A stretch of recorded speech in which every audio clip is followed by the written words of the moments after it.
Jangan lupa subscribe YouTube channel Metro TV News dan jangan lupa nyalakan notifikasinya.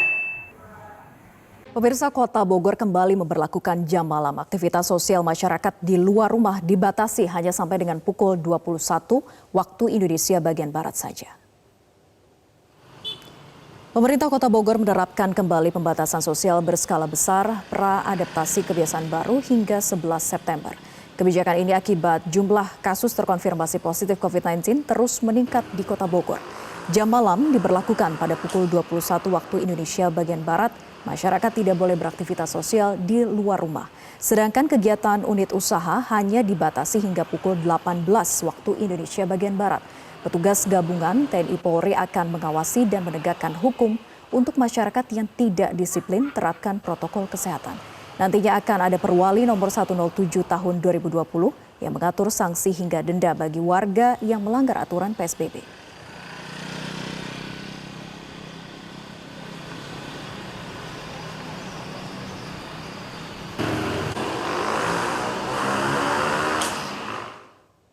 Dan pemirsa, untuk membahas mengenai pemberlakuan jam malam, kita telah terhubung dari luar studio, Wali Kota Bogor Bima Arya. Selamat pagi, Kang Bima. Selamat pagi, Vera. Ya, Kang Bima, ini kan Bogor kembali berstatus zona merah begitu ya, kemudian akan kembali memberlakukan jam malam.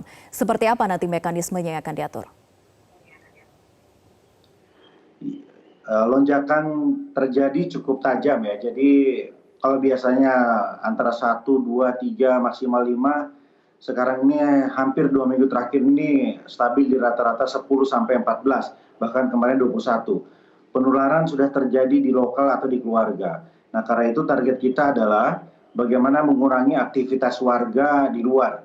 Yang pertama, kami memberlakukan pembatasan jam operasional. Jadi toko, mal, restoran, rumah makan ini setelah jam 6 diminta untuk tutup. Itu pertama. Yang kedua, kami juga melakukan pembatasan aktivitas di atas jam 9 malam. Tapi bukan berarti pelarangan total. Jadi artinya warga masih boleh bepergian untuk mencari nafkah misalnya, atau ada kebutuhan-kebutuhan yang penting. Tetapi bagi yang nongkrong, yang masih berkumpul, itu kita bubarkan. Ini untuk mengurangi potensi kemungkinan penularan transmisi lokal di Kota Bogor. Karena berdasarkan data, banyak sekali data di keluarga yang terpapar karena setelah didalami oleh tim lacak karena mobilitas yang tinggi di luar rumah. Baik, tapi ada pengecualian terhadap sektor lain misalnya transportasi umum, apakah juga akan dibatasi selain juga sektor usaha yang dibatasi dengan jam malam ini?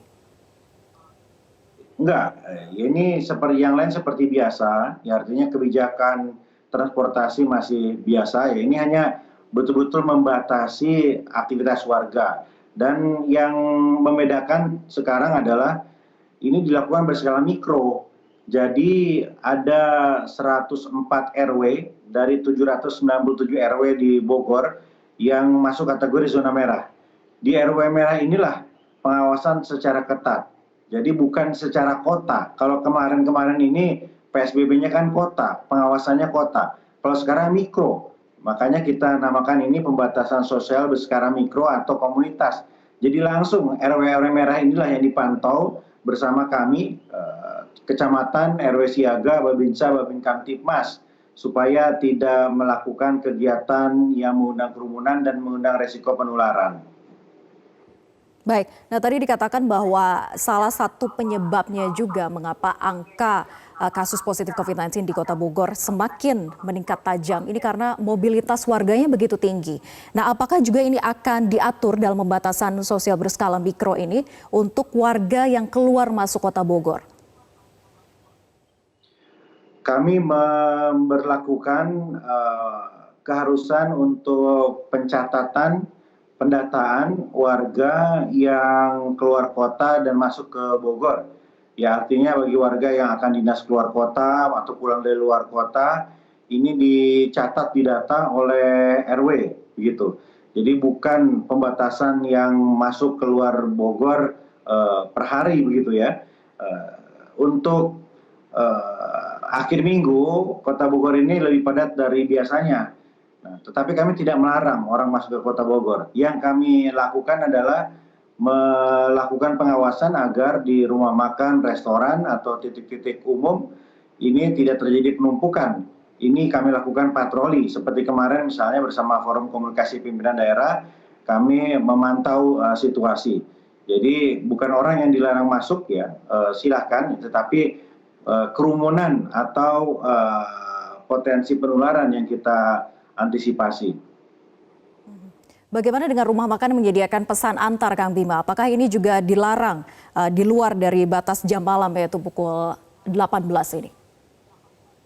Tidak, jadi aktivitas dine-in atau makan di tempat berhenti jam 6, tapi di atas jam 6 sampai jam 9 silahkan, masih dibolehkan untuk layanan antar.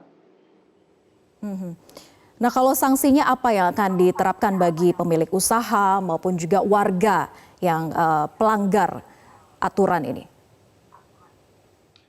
1-2 hari ini kita masih lakukan sosialisasi pengawasan di lapangan, tetapi nanti insya Allah mulai hari Senin bisa diberlakukan sanksi, mulai dari teguran lisan, kerja sosial, sampai dengan denda atau bahkan pencabutan usaha bagi unit-unit usaha yang masih melakukan pelanggaran secara berlebihan.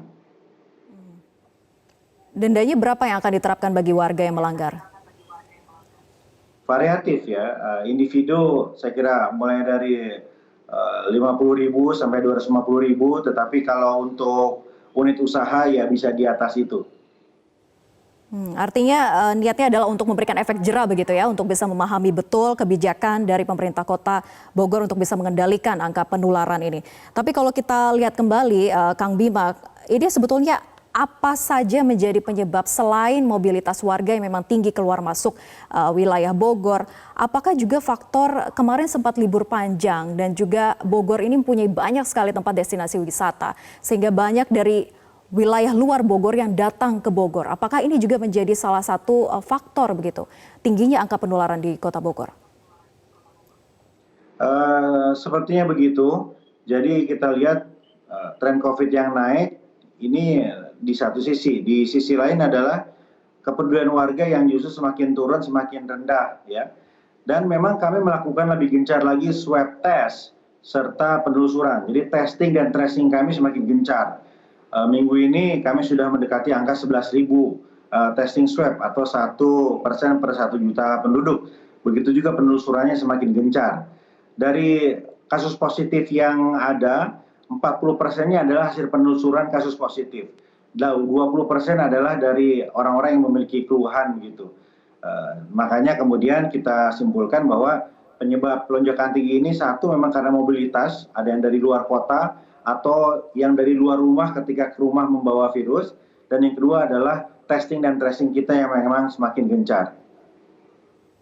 Testing dan tracing yang semakin gencar, ini juga dilakukan secara acak juga kah dilakukannya untuk pengetesan di wilayah Kota Bogor? Macam-macam ya, tidak semua acak. Yang pertama adalah swab yang dilakukan karena penelusuran kasus positif.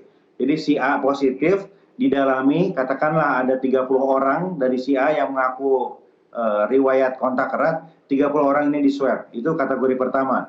Dan ini ada 40% yang positif dari sini.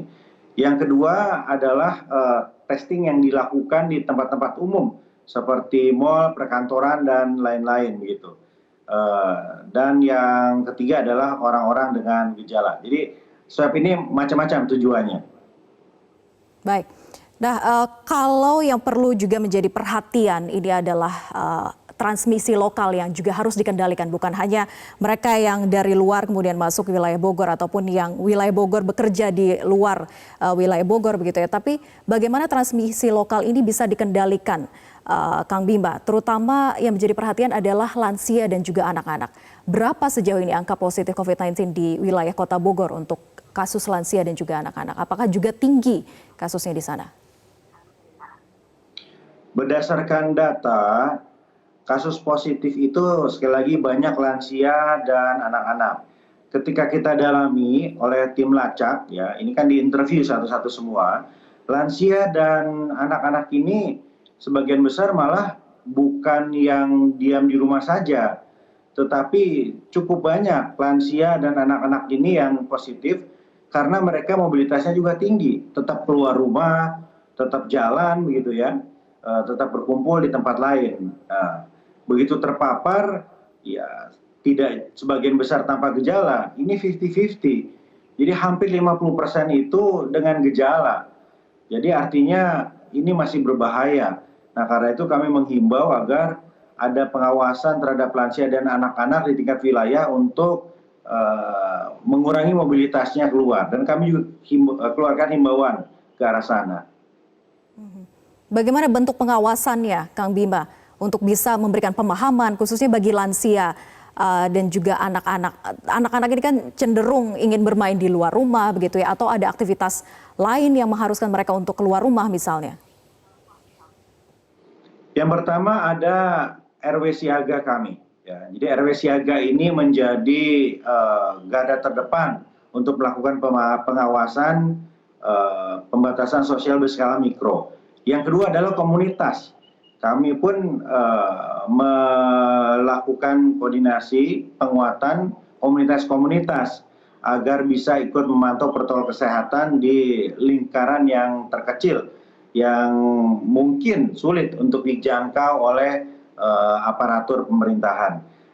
Tetapi di Bogor ini kami juga melakukan penguatan kerjasama sesama instansi pemerintahan seperti TNI Polri. Jadi di wilayah itu ada Babinsa, Babin Kamtipmas yang juga memperkuat pengawasan di tingkat RW. Baik, Kang Bima, terakhir apa pesan yang ingin disampaikan kepada warga Kota Bogor, khususnya kebijakan yang akan diterapkan, yaitu pembatasan berskala mikro ini dan juga aturan jam malam? Ya, yang pertama aturan ini berlaku selama 2 minggu sampai 11 September. Tujuannya betul-betul untuk mengurangi aktivitas warga di luar agar tidak terjadi penularan. Yang kedua, jam malam ini jangan dipahami sebagai pelarangan aktivitas secara total, tidak. Ini targetnya adalah mengurangi aktivitas warga di luar. Jadi yang akan kami bubarkan atau tindak adalah kerumunan, tongkrongan, orang-orang berkumpul di atas jam 9. Tetapi hal-hal lain saya kira masih bisa, apalagi untuk keperluan mencari nafkah, ekonomi, dan sebagainya. Jadi kata kuncinya adalah tetap kembali lagi menghindari kerumunan, berjaga jarak, dan protokol kesehatan wajib yang lainnya seperti menggunakan masker. Baik, kita harapkan bersama pembatasan berskala mikro dan juga aturan jam malam ini bisa efektif dapat mengendalikan angka penularan COVID-19 di wilayah Kota Bogor. Terima kasih Wali Kota Bogor, Bima Arya, sudah bergabung bersama kami di Metro Pagi Prime Time.